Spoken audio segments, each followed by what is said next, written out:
What's up, guys? I'm back here sporting a fresh haircut. Look at this. This is about as short as I've ever gotten it cut. The dude cut it pretty short, but you know, I kind of like it because that just means I get to take even more time before going back for another haircut. I got a few weeks in Washington coming up when showers are not going to be happening daily, so it is really great to just have something that looks a little bit less greasy for longer. Also, I'm sorry if I sound a little different right now. I've been fighting a cold for the past like 5 days, and it just won't leave me alone. So, yeah, if my voice sounds a little bit off, then that's what's going on there. Anyway, so a while back, Petzl sent me a bunch of newly redesigned things for me to shoot out into the ethos for you guys. So I wanted to make a little video talking about some newly redesigned products that they're releasing for 2025. I think the first one that's easiest to talk about is their new Sirocco. So this is their high-end helmet. It's their lightest weight model. And you can see it's mostly made out of that foam type material, and it has a little bit of extra protection up top. These are all climbing rated helmets, so they're not designed for side impact forces, just a single hit on the top. This side air venting, whatever we'll call it. And you can see how it's just overall much wider while still giving some rigidity and stability. Here's more of a crosshatch style, so it looks a bit more sleek. The webbing and padding is actually virtually unchanged. So if I lift up both of these things, you can see before and after, but you see how it's actually kind of the same setup, as well as this webbing harness system. Another thing that's like more or less unchanged is the headlamp attachments. So you have two of these right here, and then this like bungee strap thing in the back. While that is the same as in the old Sirocco version, one thing that I do like more in this newer one is these headlamp clip things are easier to work with. So it's easier for me to stick a headlamp on this than it was in the older model. Other than that, it's mostly the same. This is the medium large version, and this is the small medium. So this is the one that I've had for the past, good number of years or so. You can see decent amount of wear if you haven't already. But this is the small medium versus the medium large. So one thing I'm looking forward to is being able to fit more hoods and stuff underneath this one than I could with this. So I could probably put a baseball hat and a sun hood or an insulated hood underneath this helmet. By far the biggest change is in many of the Petzl helmets, they had this magnet. You can't even, wow, you can't even see that. Here's the magnet part, and then here's all the dirt and heavy metals that get stuck to that magnet. And it makes it virtually impossible, there's the other magnet, to clip these things together. One thing that happens is enough of those heavy metals get stuck right here and on this side as well, that it makes the helmet really hard to actually clip to itself. What they did with the new helmet is they just turned it back into a normal buckle. So it just slots in like that, and then it's on your head, and you pop it off. So the magnet was really cool because I could kind of just throw the thing around and then it would connect. But not really cool in that everything got caught in it. I'm sure that'll make a lot of people happy with this newer helmet. Me personally, I retire these more foam helmets after 3-ish years of heavy use. And I held on to this one longer because I was able to supplement it with another helmet. I like having at least 2 helmets, And so that way this was able to last me more like 5-ish years. But after last season of heavy use, it's getting chipped out. There's some cracks showing up underneath here and there on the inside of the foam. It's just, it's kind of lost its integrity as far as I'm concerned. So I'm excited to throw this one away and then have a brand new one to use for the next couple of years. Moving on, next redesigned item is in the Glacier Literide. Here we go. This is the one that I have. I did own the previous model for many years, and actually it was the axe that was up here in my display. And I took it to Mexico recently on a volcanoes trip, And then I knew that this new one was coming in the mail, so I ended up leaving that old ice axe with a Mexican guy named Moises down there. He was pretty psyched to get a new axe, and I guarantee he'll put it to pretty good use. I don't need two of these axes, so I thought I could be a bit of, give him that as a little bit of an extra tip for helping out me and my crew. So obviously I don't have the old axe to show you guys point for point the new versions with this axe, but I have plenty of pictures so I can put those up. The new things that stick out are actually they redesigned these spike and pick protectors. And here's an older model of what those things are. Here's the old pick protector. Here's the old spike protector. And while I didn't have any problems with the pick protector, I thought it did its job really well. The spike protector I had a bit more issues with. One is it was harder to get through the little hole right here. And then these things can pop off, kind of easily-ish. If you did actually use these on your axe out in the field, you would have to take the whole thing off before you're able to use the axe. So that didn't bother me at all, but other people, that was a point that they didn't like that much. Petzl came out with these new ones right here. You can see how this spike protector is around the whole shaft. So you could even slide this up the shaft and have it on your ice axe permanently and use it in cane mode or whatever, and then slide it down and put this on to protect whatever you got. And then the new pick protector, it is slightly different. You can see how this one doesn't have any holes in it, which may just be there to serve a sleeker design, but I also think maybe that could be there to drain some water. So if this is wet, you stick this thing on here and then you can get some water drainage. So the biggest change is not so much in the spike or the shaft. Those are about the same, but the head looks like it's been totally redesigned. First off, you can see the adze here is a bit more of a hexagonal shape. So that's a bit of a different shape than the old one, which was more of a spoon. And then the pick itself is much sharper than the older version. You can see it right there. And then as well, these secondary teeth are much sharper. So if you do stick this into snow or ice or something, it's gonna grip a lot harder. Here's a version of an older design pick. This is a more basic style pick. And I'm just gonna give you the profile here. The big thing that you can see is this basic style pick is thicker than this more sharp basic style pick, aggressive style pick. And I think the big part of that for me is if we're actually doing like self-arrest and sliding down through snow, the fatter pick usually works a bit better. It's a bit nicer, as in it won't grip and slide as much. It's more of an even slide down the slope. And the old model axe had that more fat basic tip, so it had a more even glide. Whereas with this one, with its more aggressive pick, I wonder if that's going to bite into the snow more like if you're self-arresting with a technical pick. For example, going back to the Sumtech here, this axe has that's a more technical climbing pick right there. This biting into the snow in a self-arrest application, it can often feel a bit more grabby and jagged and overall be a bit less of a smooth slowdown. Whereas this axe isn't exactly similar. You can see overall the arc of the pick will help with that. And then the fact that the front tooth is longer and this one's a bit shorter. So you can still tell that this pick is made for basic mountaineering, whereas this one's made for more technical climbing. But I just wonder how it's going to feel on a standard self-arrest, if it'll bite a bit more or not. Either way, I think all the improvements they made are good improvements, and that's just small thoughts that I have based on the design that I have to try out in the field. Speaking of try out in the field, actually, I did take this axe out on a ski mountaineering course that I just taught a week or two ago, and I used it. It's not the most common axe that I use for ski mountaineering. Something like this is usually what I use for ski mountaineering. This is the goalie.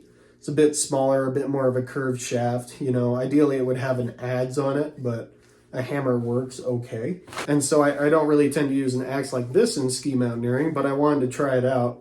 And so far, generally as an ice axe, it works great. Just a good mountaineering ice axe. This is the sort of thing that I use on volcanoes. So like Baker, Shasta, yeah, the Mexican volcanoes, Rainier, in a mountaineering sense. So like walking up and down the snow versus skiing up and down. This summer when I'm on some form of Shasta trips, then I'll bring this out and be able to give you guys a few more thoughts on it. But so far I know I'm going to like it just as much as my last Glacier. Okay, so the other three things Petzl gave me are all harnesses. And I'm going to start with kind of the thickest harness and move into the thinnest new harness that they have. But this is the thickest one they gave me. This is the newly designed Adjama. And it's a full-on rock climbing specific harness. It has padding in the waist belt. It has a wider profile of a waist belt as well for weight distribution. It also features a full array of gear loops that are fully featured. So you get 5 gear loops, these two, and then this one in the back right here. You also get this little thing if you want to hang your chalk bag or your shoes or whatever on that. The front feature has a nice thick belay loop. I actually am a big fan of having thicker belay loops on my rock climbing harnesses. The tie-in points are nice reinforced fabric, so that way, you know, if you use this for something like sport climbing and you fall on it a whole lot, then it'll last you quite a while. The leg loops, you can tell I haven't worn this yet because it's still folded. Same deal, they're padded and they offer adjustment on the buckles right there. The sit straps are just like burly standard sit straps with adjustment and buckles. So one thing that I like with a lot of Petzl harnesses is they do this whole deal with a formed gear loop in front and then more, I guess, less formed like string gear loop in the back.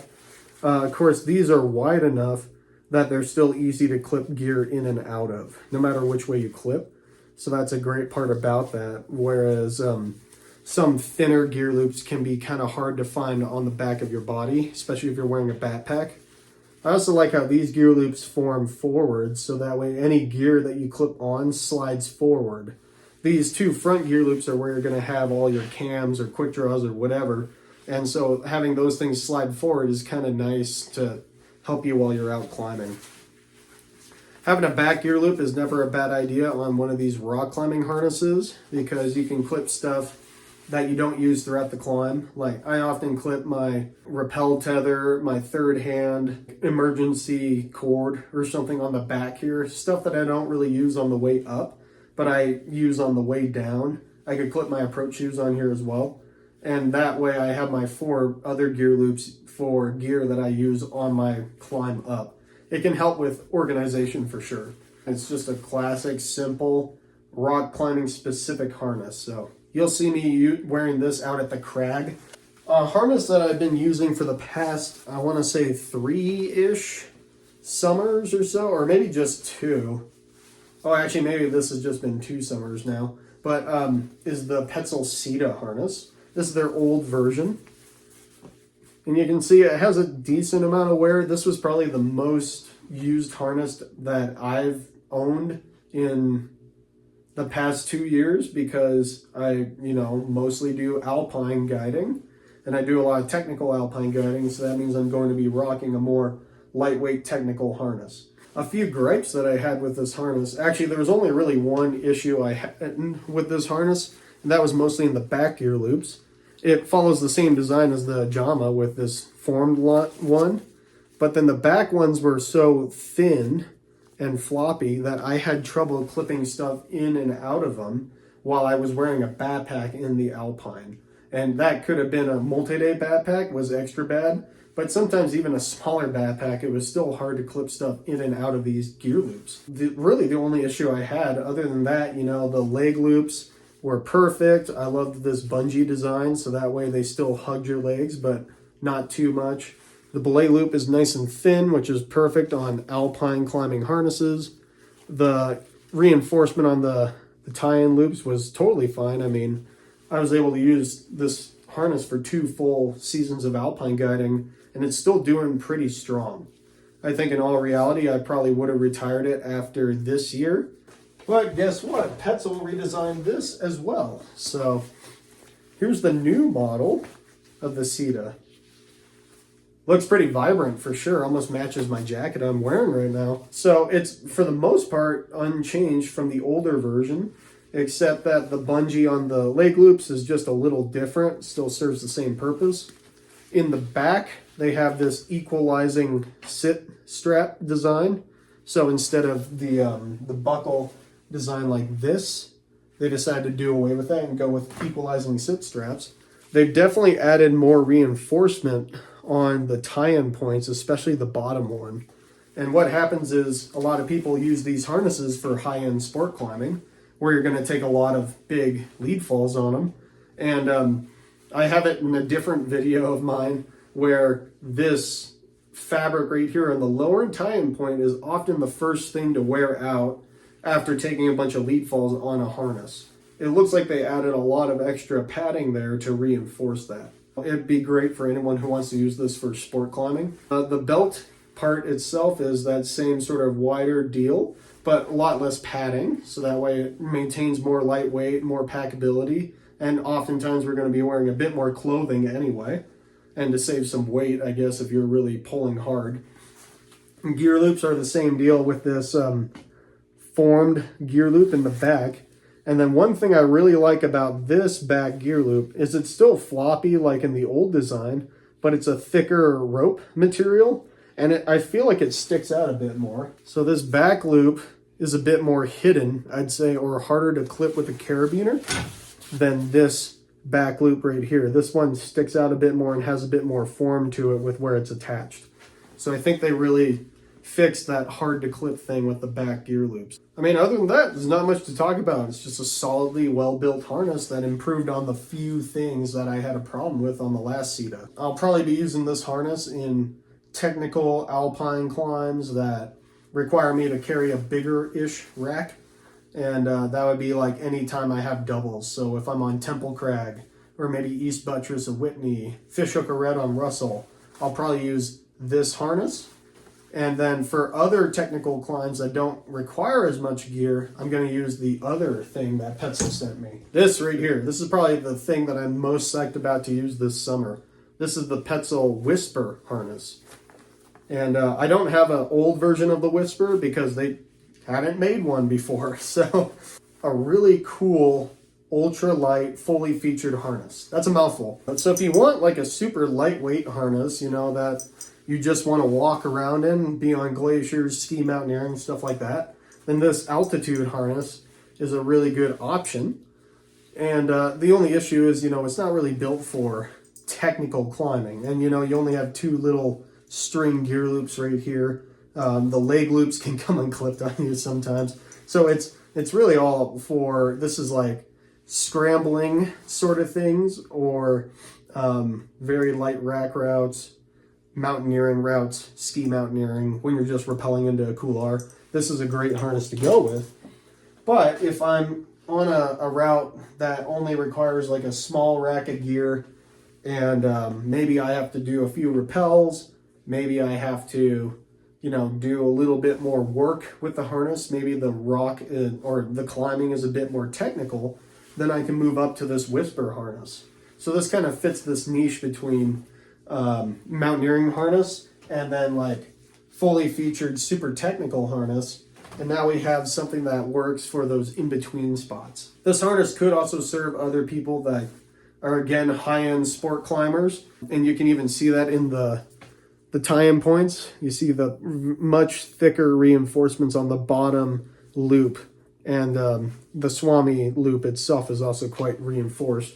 So anyone who's working on 513s, you know, this would be a great projecting harness to just be super light and while you're working on that red point burn. One other things I like about it is same form gear loop, floppy gear loop, but look at how big they are. These are huge.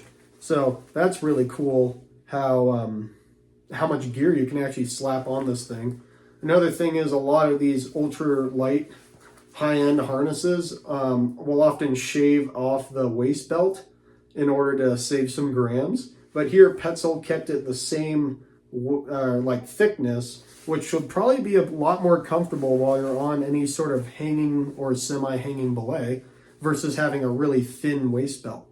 Really thin belay loop right there, and they must have used some other technology to avoid the little dog bone in the middle. The keeper straps in the back are the same equalized design, and it has like the most simple adjustment you could possibly have, just sliding this knot up the bungee to get it just right. I am really psyched for this harness. I'm probably going to use this anytime I'm using a single rack on a technical climb in the Sierra. So like Swiss Red at Mount Sill comes to mind. I do that route a lot. Maybe the east face of Whitney, because you don't need as big of a rack as the east buttress, and it's a bit of an easier route altogether. Maybe Lone Pine Peak. This would also be a nice harness for that sort of objective. All right, guys, so that's the full Petzl unboxing. Stay tuned to my channel. I'll have more POV videos of me climbing stuff this year with like using all those harnesses and stuff. Any other questions about anything in the future, I can make a follow-up video. Thank you again, Petzl, for sending me all this equipment. I definitely appreciate it quite a bit, and some of my stuff really needed replacing. Please like, share, and subscribe. Stay tuned for more videos, and I'll see you in the next one.